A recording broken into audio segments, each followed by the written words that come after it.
Out of all the insane tech gadgets I own, this 2018 iPad Pro is my favorite.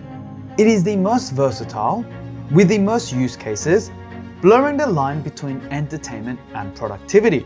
The only issue I have with the 2018 iPad Pro is that it is not slowing down. Alright, so every year, Apple seems to dangle this new iPad Pro at my face. And the thing is, I really want it. But I don't need it. In order to justify an upgrade, I sometimes want to just throw this thing off the balcony. In my 10 years of using an iPad, not once have I thought, God damn, my iPad is slow, whilst I'm booking an Airbnb using my iPad. This is probably how all iPad Pro development meetings go. Hey boss, how should we innovate for the next iPad Pro? How about we make it faster?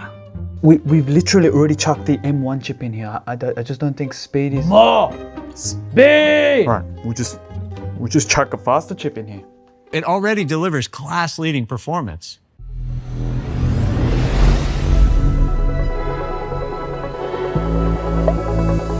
Okay, boss, let's actually innovate for the next iPad. What do you think? Okay, you're right. Hear me out. I think we need a speed! So just making this iPad faster didn't really work for me. Even when I use this on a full-blown production set, Apple decided to push a software update to it. Now, I haven't done it. I just have a feeling it's gonna slow down like hell. Because right now, it is super fast. Everything works the way it needs to. I should update it. And if I see the slightest of lags, I will go out and get the latest M5, M6. What are we up to? I don't even know. All right, here we go. Get started. Oh, I am actually seeing stutter. Whoa, look at that. Let's go get the new iPad. Like, I'm not even joking. Let's go.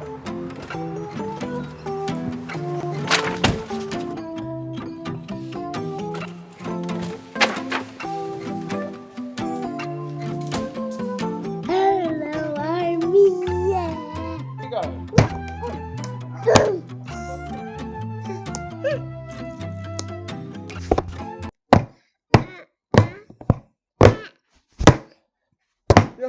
Yo.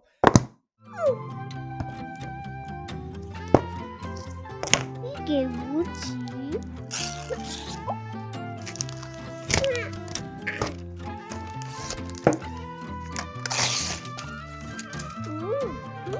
This is the iPad.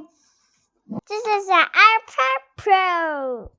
In order to be sure that this is a worthy upgrade for me, I'm going to use the M5 iPad Pro for a day for entertainment, productivity, and general admin work. Then I'm going to use the 2018 iPad Pro on iPadOS 26 and do the same things. Because I'm doing hotspot from my iPhone Air, this doesn't have a big battery. I am running through the battery much quicker than normal. So this is not sponsored, but I'm so excited by this new, I don't know if they're a new brand, but they make solid state batteries.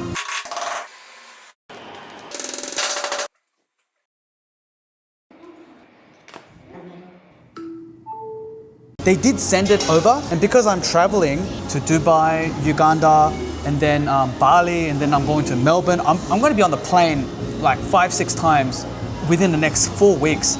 After seeing the fires happen inside the cabin of the planes because of lithium batteries, I'm like, screw that crap. Not sure if these batteries are out yet, but if they are, I'll link them in the description, go check it out. In order to do the productivity part for the M5 iPad Pro, I needed some accessories. Now, I haven't been this excited for an iPad since 2018. So I went from an iPad 2 to the iPad 2018 iPad Pro, which was a huge jump. Finally, I can commission this 2018 iPad Pro, which has literally done so much work for us. Thanks to Apple updating this thing to the iPad OS 26, which started to make it lag and feel slow. Thank you, Apple, for giving me a genuine reason to upgrade to this guy, and how good does the silver look? Now, the reason why the iPad is so good is because of the accessories that you can get for it. And this is the original Magic Keyboard. These douchebags have changed the magnet placement on the back. And I know for a fact they did that on purpose so that you cannot use your old accessories. Because this is totally fine. And I think I spent like $500 on this thing. That absolutely sucks.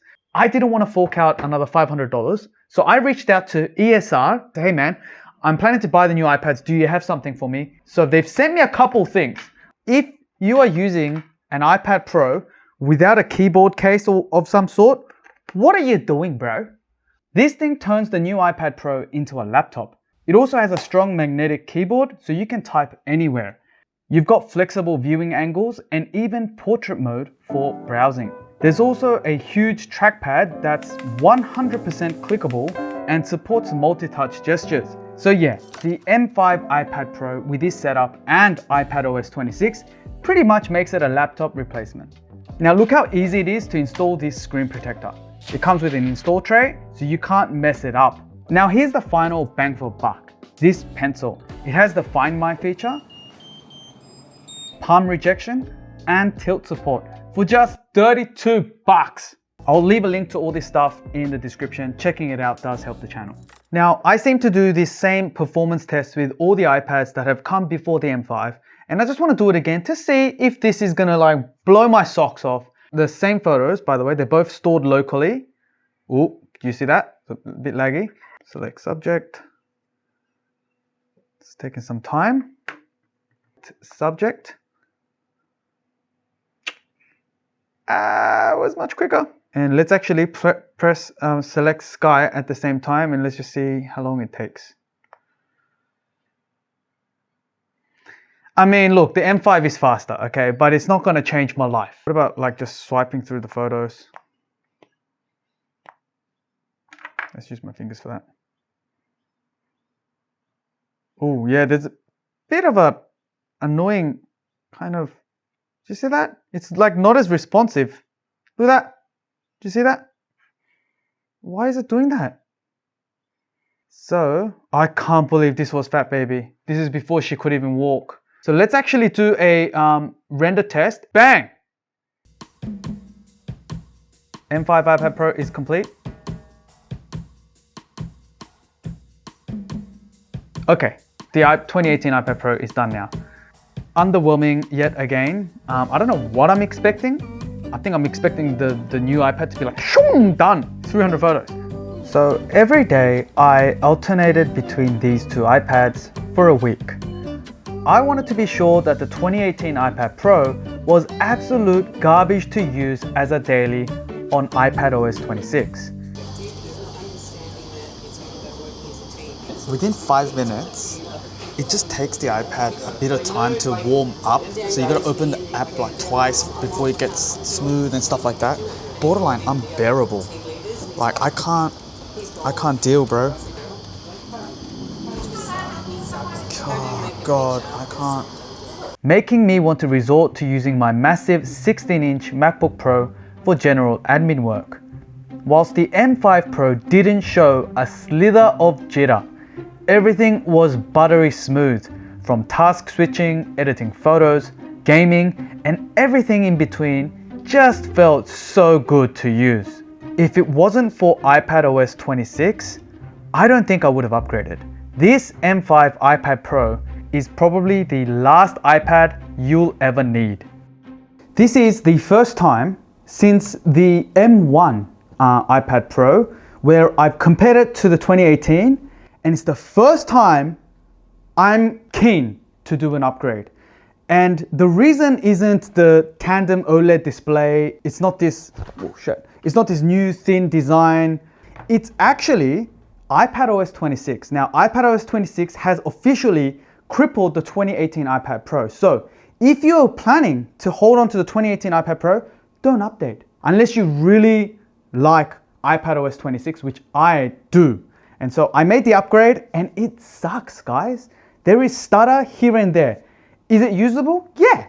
Like, put a gun to my head, I can still make it work. And you know what's annoying is that I know Apple did that deliberately. I'm not gonna throw away the 2018 iPad Pro though, because in a pinch, it still works. So for example, as a teleprompter, as a reference monitor for YouTube videos like this, like I'm using, by the way, I've got another iPad here, which I'm also keeping. This is the 12.9-inch iPad that I use purely as a reference monitor and a second display for my Mac. So yeah, so this is gonna do everything outside of video editing and audio editing, pretty much. So all the admin work, social media, texting, commenting, all that crap will be done on this guy. And here's the thing, the past week, whenever I used the 2018 iPad Pro, I just did not want to use it. Not because it's old, it's because of the little stutters and micro jitters. I can't stand that crap. The M5, who is it actually for? Like, genuinely thinking about it, I am a creative professional. I do YouTube, I do corporate videos, I do documentaries, I shoot films. So it kind of makes sense that I should have the best of the best iPad, right? No. To be honest, if I just got a M1 iPad Pro 11-inch, that'll solve all of these jitter issues because on the M1, it doesn't jitter. The biggest genuine substantial jump in terms of like actual user experience is games. There's a guy called Mr. MacWright, something like that. And he's compared the M5 with the M4 with the M1. And yeah, this thing kicks ass. I genuinely believe if you do upgrade to the M5 iPad Pro, say you're a gamer, or you are rocking a 2018 and you just want the best one, or you got money coming out of your ass, then yeah, this is probably genuinely the last iPad you're ever gonna need. Within a week, I'm going to be traveling to Dubai, then to Uganda, then to Bali, and then to Melbourne. I'm gonna do those travels within 5 weeks. And I'm so pumped to take this bad boy with me and leave this piece of crap at home. Make it faster, faster, faster, yalla, yalla, yalla, yalla, pali, pali, pali, yalla, pali, pali, pali, faster, faster, faster, yalla, yalla, yalla. Okay, cool. M5 chip, amazing chip. We put it in the iPad. For who? Who's gonna need that power? Should we at least put Mac OS on there? Like, you know why I'm the CEO, Mike? And you're sitting there just designing the stuff and actually making the product? Because then no one's gonna buy both the MacBook and the iPad. Look at this idiot. He's bought both of them. He's got an iPad and a MacBook because this thing can't run Mac OS, even though it can.